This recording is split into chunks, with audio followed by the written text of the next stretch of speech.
Stop copying workout split of other people. Internet पे आपको दुनिया भर का वर्कआउट स्प्लिट्स मिल जाएगा। Arnold split, push pull legs, bro split, upper lower.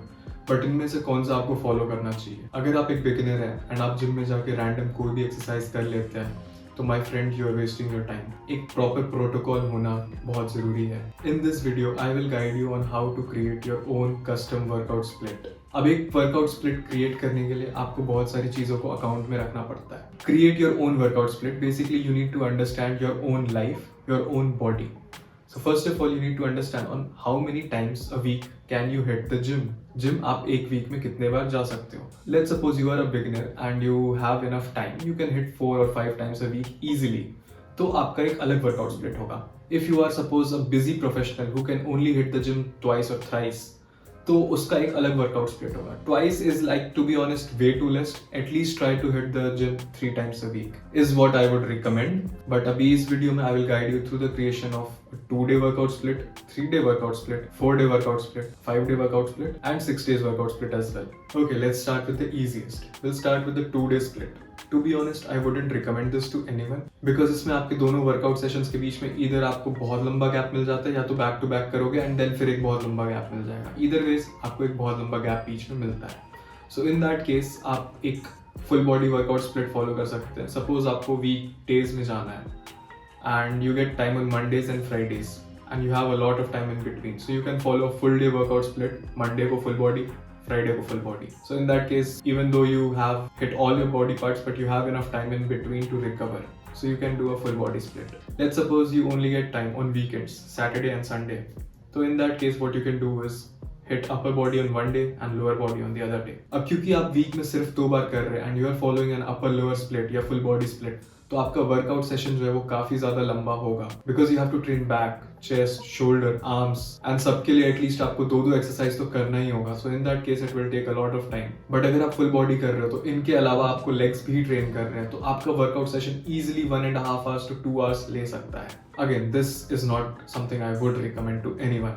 Minimum आप ट्राई करो 3 days तो एनी हाउ जिम में आ ही जाओ. In my opinion if you hit the gym 5 times a week that is the best case scenario. अगर आप किसी काम में बिजी हैं तो minimum 3 days a week is mandatory. उससे कम इज लाइक क्यों ही जा रहे हो भाई, छोड़ ही दो फिर. Now let's talk about 3 days workout split. अगर आप वीक में 3 बार भी ट्रेन कर रहे हो तो आपको ये चीज फिगर आउट करना होगा कि आपका लाइफ आपको किस फ्रीक्वेंसी पे वर्कआउट अलाउ कर रहा है. अगर आप 3 दिन बैक टू बैक ट्रेन कर रहे हो सो इन दैट केस आप एक push pull leg workout follow कर सकते हो. Push day will basically consist of chest, shoulder and tricep. Pull day पे होगा बैक एंड बाइसेप एंड फिर एक दिन होगा लेग डे. अब क्योंकि आप 3 दिन लगातार ट्रेन कर रहे हो और फिर बाकी के 4 दिन नहीं कर रहे हो तो in that case push pull leg would be the most optimal split. अब वो क्यों? Personally I am not a very big fan of push pull leg, but क्योंकि आप वीक में सिर्फ 3 दिन ट्रेन कर रहे हो और बैक टू बैक कर रहे हो तो आपको पुश पुल लेग के बाद रिकवरी का इनफ टाइम मिल जाता है. मेरे केस में पर्सनली मैं पुश पुल लेग जब फॉलो करता था I used to train 6 days a week without any rest, Monday to Saturday, push pull leg and then rest, then again repeat. So in that case मेरे को ऐसा feel होता था कि chest and back तो मेरा फिर भी रिकवर हो जाता था बट लेग्स जो है वो थोड़ा ज़्यादा टाइम लेते हैं टू रिकवर. एंड ये सिर्फ मेरे केस में नहीं है. आई हैव डन अ सर्वे अपने फ्रेंड्स और रिलेटिव्स के बीच में and everyone has said the same thing. उनको ऐसा फील होता है कि लेग का रिकवरी जो है वो ज़्यादा स्लो होता है. अब एक कस्टम सिनेरियो के बारे में बात करते हैं. लेट्स सपोज आप वीक में 3 दिन ट्रेन कर सकते हैं लेकिन आप बैक टू बैक नहीं कर सकते, ना ही ऑल्टरनेट कर सकते. लेट्स सपोज आप 2 दिन वर्कआउट कर सकते हो बैक टू बैक, देन तीसरे दिन नहीं कर सकते, 4th डे फिर कर सकते हो. तो इन दैट केस अब फिर आपके पास क्योंकि रिकवरी का टाइम है एंड लेट्स सपोज आपको अपने अपर बॉडी के ग्रोथ को मैक्सिमाइज करना है तो in that case what you can do is अपने टारगेट के हिसाब से आप जो लास्ट वाला वर्कआउट सेशन होगा उसमें एक मसल ग्रुप ऐड कर दो. तो आप कर सकते हो इस केस में कि एक दिन अपर बॉडी, एक दिन lower body, then again rest जो भी आपका गैप वाला दिन है एंड जो लास्ट वाला वर्कआउट सेशन होगा उसमें आप वो अपना एक मसल ग्रुप को ऐड कर दो जिसको आप ज्यादा ग्रो करना चाहते हो. मेरे केस में मेरा जैसे एक पॉइंट था जब मैं शोल्डर्स को बहुत ज्यादा प्रायोरिटाइज कर रहा था तो इन दैट केस मैं शोल्डर को एक्स्ट्रा ट्रेन करता था वीक में. If you beared with me this far then थोड़ा सा और बेयर कर लो बिकॉज मैं इंडिविजुअल एक्सरसाइजेस का ब्रेकडाउन भी बताऊंगा कितने सेट्स कौन से एक्सरसाइजेस के करने चाहिए. So let's talk about 4 day का split. Now this is where things get better. 3 day split is okay not bad. 2 days तो कतई नॉट रिकमेंडेड। तो अगर आप वीक में 4 दिन वर्कआउट कर सकते हैं, so what you can do is push pull legs. So again 4th day will be the one which you want to prioritise more. अब इसमें आप थोड़ा सा ट्वीक कर सकते हो। अब जैसे जैसे आपका ट्रेनिंग फ्रीक्वेंसी जो है वो इम्प्रूव हो रहा है, आप इसमें और थोड़ा सा रूम रहता है प्ले करने के लिए। अब पुश पुल लेग और अपर लोअर का सबसे बड़ा डिसएडवांटेज ये होता है कि वर्कआउट सेशन बहुत लंबा हो जाता है। तो अब आप क्योंकि वीकली 4 टाइम्स ट्रेन कर रहे हो, आप अपने वर्कआउट्स को स्प्लिट कर सकते हो इन दोज डेज। अब 4 डे वर्कआउट स्प्लिट के वेरिएशंस क्रिएट करते हैं कि आप क्या क्या तरीके से अपने वर्कआउट स्प्लिट को क्रिएट कर सकते हो। अब क्योंकि आप 4 दिन ट्रेन कर रहे हो, तो आपके पास सबसे बड़ा एडवांटेज जो अपर हैंड है वो ये है कि आप वीक में मसल्स को 2 बार ट्रेन कर सकते हो। और किसी भी मसल को वीकली 2 टाइम्स ट्रेन करना is most optimal for muscle growth. अब देखो, इस अपर लोअर वाले में इशू ये है कि आपका लोअर बॉडी जो है वो रिकवर नहीं कर पाएगा। अपर बॉडी भले कर ले, क्योंकि अपर बॉडी का रिकवरी हो जाता है, लोअर बॉडी नहीं कर पाएगा। एंड इफ यू थिंक कि योर बॉडी कैन रिकवर, आपने इस वर्कआउट स्प्लिट को ट्राई किया एंड यू थिंक कि हाँ रिकवर हो रहा है, स्लीप वेल, मेरे पास 10 घंटे सोने का टाइम रहता है, तो in that case it's fine, go for it. But if you think कि नहीं मैं 8 घंटे सोता हूँ एंड उसमें मेरा नहीं रिकवर हो पा रहा है लोअर बॉडी अच्छे से, so in that case you can make a variation again. उस केस में आप क्या कर सकते हो कि push pull legs and then add the muscle group which is your weak muscle, जिसको आपको ग्रो करना है, ज्यादा प्रायोरिटाइज करना है, तो आप उस मसल को उस 4th वाले डे पे ऐड कर दो। अब देखो, एक डिसेंट वर्कआउट स्प्लिट ना आपके टारगेट्स को अचीव करने में हेल्प करता है। अब देखो, सबका टारगेट अलग होता है, किसी को गेन करना है, किसी को वेट लूज करना है, राइट। अब अगर आपको वेट लूज करना है एंड आप अपर लोअर सिर्फ कर रहे हो 2 दिन एंड आप 2 घंटे जिम में सिर्फ वेट्स उठा रहे हो, कार्डियो का टाइम नहीं मिलता, but now you have built a routine, you have time, you are training 4 times a week, so what you can do is split the workouts बीच में। अब जैसे पुश पुल लेग्स है, आपने पुश किया, पुशिंग मूवमेंट कर लिया, chest कर लिया, शोल्डर कर लिया, अब बारी है ट्राइसेप की।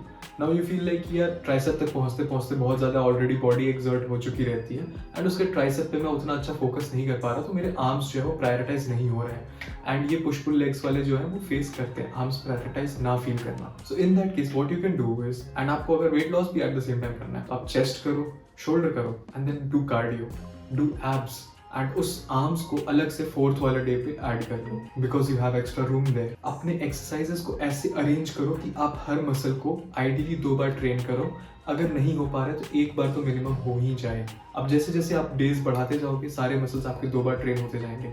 4 टाइम्स अ वीक तक तो हो गया। अब आते हैं 5 डेज अ वीक। और 5 डेज अ वीक जो है ना, इसके लिए सबसे अगर कॉमन स्प्लिट कहा जाए तो या तो ब्रो स्प्लिट होता है, जिसमें आप हर एक मसल को 1 बार ट्रेन करते हो। एक दिन चेस्ट, एक दिन बैक, एक दिन शोल्डर, एक दिन आर्म्स, एक दिन लेग्स, 5 हो गए 5 दिन। बट इसमें अगेन सारे मसल्स 2 बार ट्रेन हो नहीं पाते। और एक दूसरा होता है आर्नोल्ड स्प्लिट। अब यार देखो, मेरे को आर्नोल्ड स्प्लिट के एग्जैक्ट वर्कआउट रूटीन मेरे को याद नहीं है। आई थिंक उसमें एक दिन पुश होता है, एक दिन पुल होता है, फिर लेग्स होता है, देन आर्म्स होता है and then chest and back होता है। I think so, not sure, but ऐसा कुछ होता है। अगर ये गलत है तो don't quote me on this, because I think ऐसा ही है। शायद लेग भी 2 बार हो जाता है, आई एम नॉट श्योर, बट ये मेनली ऐसा कुछ आर्नोल्ड स्प्लिट है। अब आई एम समवन जो किसी स्प्लिट को फॉलो नहीं करता। I don't lie anywhere, I am N outlier. So the thing is, मेरा वर्कआउट स्प्लिट जो है वो बहुत ही अलग तरीके से कस्टमाइज्ड वे में बना हुआ है। इससे मैं वीक में 6 बार शायद ट्रेन करता हूँ या 5 बार, बट फिर भी मेरा सारा मसल जो है वीकली ट्वाइस ट्रेन हो जाता है एंड रिकवरी का कोई इशू नहीं होता है। अब मैं बताता हूँ कि मैंने ये अपना वर्कआउट रूटीन बनाया कैसे। सो व्हेन आई स्टार्टेड, मैं ब्रो स्प्लिट फॉलो करता था, बिकॉज मेरे को कोई और स्प्लिट के बारे में पता ही नहीं था। मैं वीक में 5 दिन वर्कआउट करता था। मंडे को चेस्ट, ट्यूसडे को शोल्डर, जो कि आइडियली गलत है, चेस्ट के बाद शोल्डर करता था तो ऐसे भी वीक था, बट ठीक, कोई बात नहीं। वेंसडे को बैक एंड देन थर्सडे को मैं कर लेता था रेस्ट। उसके बाद फिर फ्राइडे को करता था आर्म्स, सैटरडे को लेग्स एंड संडे मेरा जिम बंद होता था back in my home town. तो मैं इन 5 दिन ऐसे ट्रेन करता था एंड मेरे को रिजल्ट्स दिखे। ऐसा नहीं, आई वोंट से कि रिजल्ट्स नहीं दिखे, I got into a decent shape, but then I realise कि most optimal way to grow muscle is to train it twice a week, because training से ज़्यादा इंपॉर्टेंट है रिकवरी, एंड रिकवरी जो है वो 2 से 3 दिन के अंदर में हो जाता है, फ्रॉम 48 to 72 आवर्स। तो अब मैं उस बीच में अपने मसल को अगर ट्रेन दोबारा नहीं कर रहा हूँ, तो basically I am wasting the time. Now something which I faced during transitioning from bro split to push pull legs, because push pull leg was the most common split at that time. I am talking about 2022। सारे जितने influencers थे, they used to follow push pull legs. जब मेरी बारी आई push pull leg पे switch करने की, तो मेरे को रियलाइज हुआ कि मैं कितना ओवर ट्रेन करता था। Because when you are doing a bro split, आप अगर एक दिन पूरा सिर्फ चेस्ट को कमिट कर रहे हो, तो मैं क्या क्या एक्सरसाइजेस करता था। मैं शुरू करता था फ्लैट बारबेल बेंच प्रेस से, then barbell incline bench press, then barbell decline bench press. उसके बाद मैं करता था डंबल फ्लैट बेंच प्रेस, फिर करता था इंक्लाइन डंबल प्रेस, उसके बाद decline dumbbell press and then cable flies and pec deck. मैं टोटल में 8 एक्सरसाइज करता था चेस्ट का, सबके 3 सेट। 8 3 24 sets in 1 day. इसको ओवर ट्रेनिंग कहते हैं। और हमारे जो देसी गुरुजी थे उनके यहाँ जिम में सारे लोग ऐसे ही करते थे, क्योंकि वहाँ पे अवेयरनेस नहीं था। मैं खुद नया था, मेरे को नहीं पता था। जैसे जैसे मैंने थोड़ा रिसर्च किया, मेरे को चीज़ें पता चली। Then I got to know कि देयर इज अ थ्रेशोल्ड जिसके ऊपर अगर आप ट्रेन करते हो that becomes junk volume. And ये मुझे कब पता चला, जब मैं पुश पुल लेग्स पे स्विच किया। आई सॉ कि जो पुश पुल लेग का वर्कआउट प्रोटोकॉल है उसमें चेस्ट के सिर्फ 3 एक्सरसाइजेस है, बेसिकली 9 सेट्स।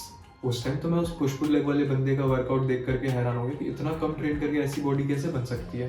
एंड फिर जब मैंने रिसर्च किया तो मेरे को पता चला कि वीकली थ्रेशोल्ड होता है सेट्स का।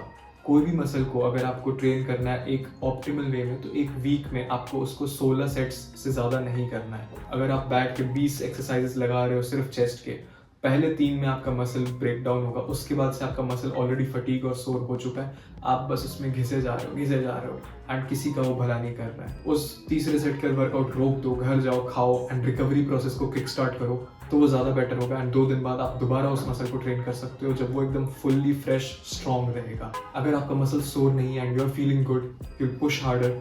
जितना हैवी उठाओगे उतना ज़्यादा अच्छा मसल बिल्ड होता है, because heavy lifting equals to more muscle breakdown. And जितना मसल ब्रेकडाउन होगा आप उसको उतना खाने से रिकवर करोगे, एंड जितना वो रिकवर होगा वो उतना बिगर एंड स्ट्रॉन्गर बनेगा। सो let's talk about the workout split which I have created. मेरे को रियलाइज हुआ पुश पुल लेग से मेरा बॉडी रिकवर नहीं हो पाता था, तो मैंने अपना एक कस्टम वर्कआउट स्प्लिट बनाया। कैसे? अब देखो, पुशिंग मूवमेंट्स जो हैं उनको तो मैं साथ रखूंगा। चेस्ट हुआ, चेस्ट के 3 एक्सरसाइजेस। चेस्ट के कौन कौन से 3 एक्सरसाइजेस मैं करता हूँ? Incline dumbbell press, flat machine press, cable पे क्रॉस करो। तीनों एंगल से चेस्ट हिट हो जाता है। Incline dumbbell press for upper chest, machine chest press से तुम्हारा ओवरऑल चेस्ट का हो जाता है, एंड डिक्लाइन के लिए केबल से मैं करता हूँ। तीनों एंगल से चेस्ट हिट हो गया, 9 सेट हो गया।